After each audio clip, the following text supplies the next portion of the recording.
మిత్రులందరికీ నమస్కారం friends. TET పరీక్ష రాసే ముందు ఏ విధంగా ఒక ప్రశ్న నోట్ వచ్చిందో అదే విధంగా డిఎస్సికి సంబంధించి కూడా ప్రశ్న నోట్ అయితే రావడం జరిగింది. ఉపాధ్యాయ నియామక పరీక్ష డిఎస్సి 2024.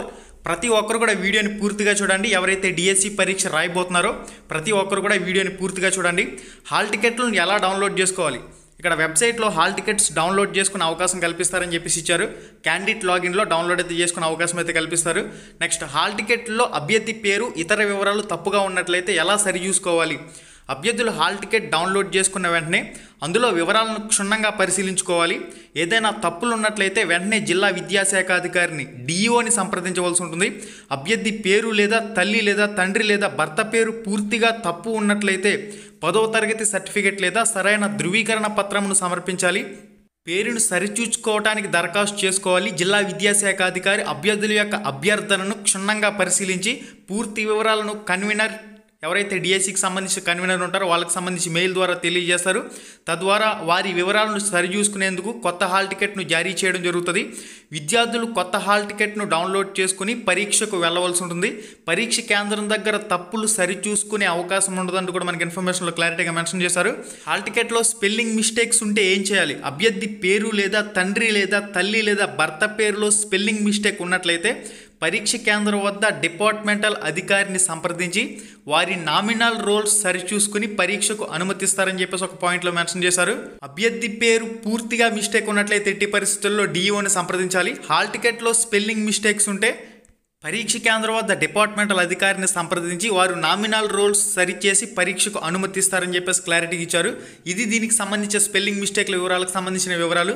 నెక్స్ట్, పరీక్ష కేంద్రంలోకి ఎంత సమయం వరకు అనుమతిస్తారనే విషయానికి వచ్చినట్లయితే ఉపాధ్యాయ అర్హత పరీక్ష కంప్యూటర్ బేస్డ్ టెస్ట్ కాబట్టి సాంకేతిక సమస్యలను నివారించడానికి అభ్యర్థులకు ముందస్తు సన్నద్ధత అవసరం ఉంటుంది. ఉదయం సెషన్లో పరీక్ష రాసేవారిని ఉదయం 8 గంటల నుంచి 9 గంటల వరకు పరీక్ష కేంద్రంలోకి అనుమతిస్తారు. మార్నింగ్ సెషన్కి సంబంధించి మధ్యాహ్నం పరీక్ష రాసే వాళ్ళకి సంబంధించి 12:30 నుంచి మధ్యాహ్నం 1:30 వరకు పరీక్ష కేంద్రంలోకి అనుమతిస్తారు. ఈ సమయం దాటిన తర్వాత అభ్యర్థుల్ని అనుమతించారని చెప్పేసి క్లారిటీ ఇచ్చారు. కాబట్టి అభ్యర్థి ప్రతి ఒక్కరు కూడా 2:30 గంటల ముందుగానే పరీక్ష కేంద్రం వద్దకు వెళ్ళి కూర్చోవలసిన అవసరం అయితే ఖచ్చితంగా ఉంది. డిఎస్సికి సంబంధించి పరీక్ష కాబట్టి 2:30 గంటల ముందుగానే పరీక్ష కేంద్రానికి చేరుకోండి ఎట్టి పరిస్థితుల్లో.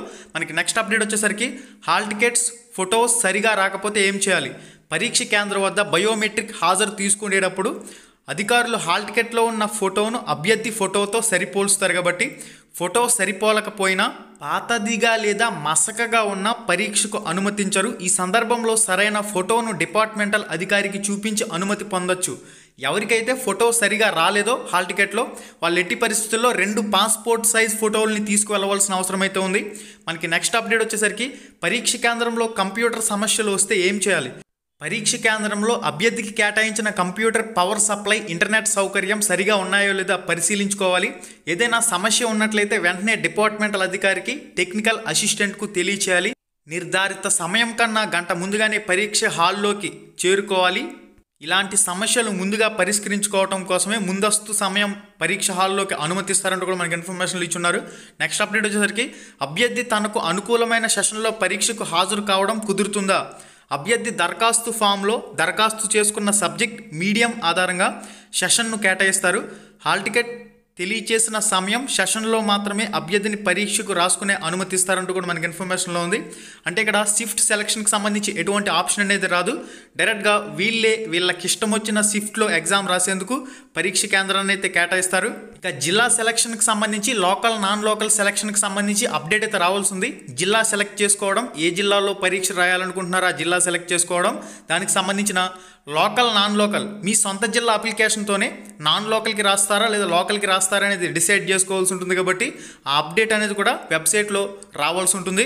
దానికి సంబంధించి కూడా అప్డేట్ రాగానే మీకు అయితే తెలియజేస్తాను. ఒక విషయం క్లారిఫై అయింది, షిఫ్ట్ సెలెక్ట్ చేసుకునే అవకాశం అయితే ఉండదు. మీరు జస్ట్ జిల్లాతో పాటుగా మీరు లోకల్ జిల్లాకి రాస్తారా, నాన్ లోకల్ జిల్లాకి రాస్తారా అనేది వెబ్ ఆప్షన్ ఇచ్చేటప్పుడు సెలెక్ట్ చేసుకునే అవకాశం అయితే ఇస్తారు. నెక్స్ట్ అప్డేట్ వచ్చేసరికి స్క్రైబ్ సౌకర్యం పొందడం ఎలా?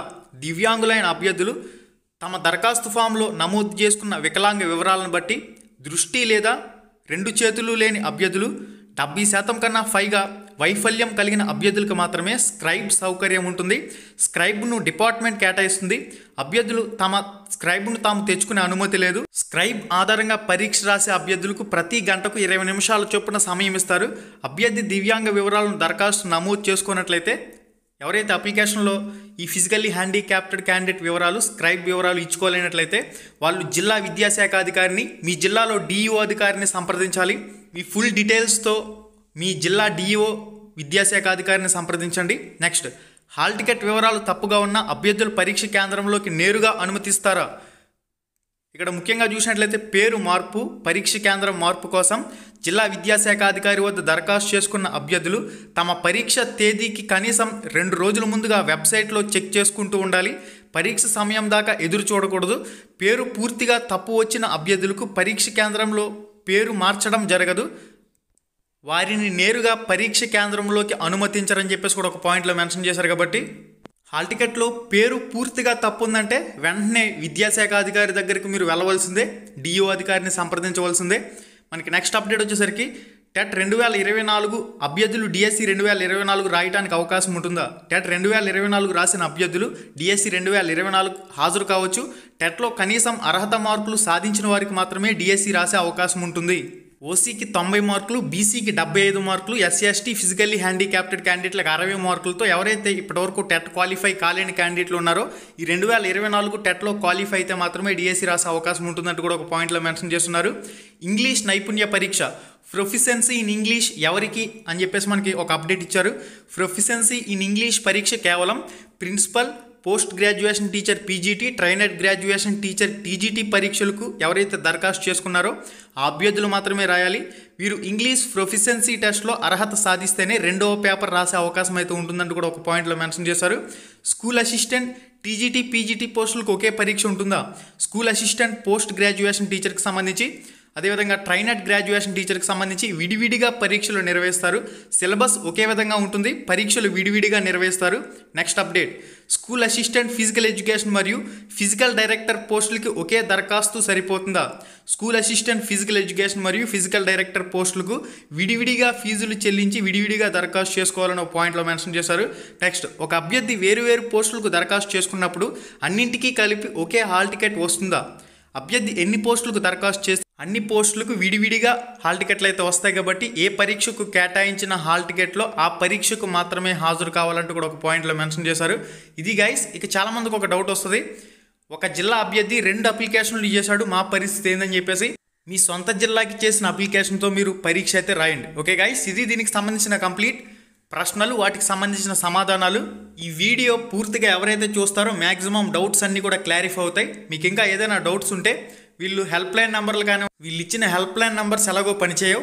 ఈ హెల్ప్ లైన్ నెంబర్లు పనిచేయకపోతే మీ జిల్లా విద్యాశాఖ అధికారిని సంప్రదించండి. ఇది గైస్ దీనికి సంబంధించిన కంప్లీట్ డేటా.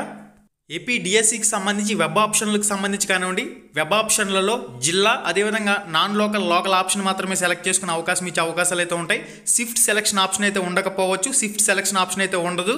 డిఎస్సి వెబ్సైట్లో క్యాండిడేట్ లాగిన్లోకి వెళ్ళి క్యాండిడేట్ సర్వీసెస్ దగ్గర హాల్ టికెట్స్కి సంబంధించి కానివ్వండి, వెబ్ ఆప్షన్లకు సంబంధించి కానివ్వండి, ఏ అప్డేట్ వచ్చినా ఇక్కడే వస్తుంది కాబట్టి ఇక్కడి నుంచే మీరు చెక్ చేసుకోవాల్సి ఉంటుంది. ఏ అప్డేట్ వచ్చినా మీకు ఎప్పటికప్పుడు తెలియచేయడం జరుగుతుంది కాబట్టి వెయిట్ చేయండి. ఓకే గైస్, మళ్ళీ వీడియోలో మళ్ళీ కలుసుకుందాం. శుభం, ధన్యవాదాలు.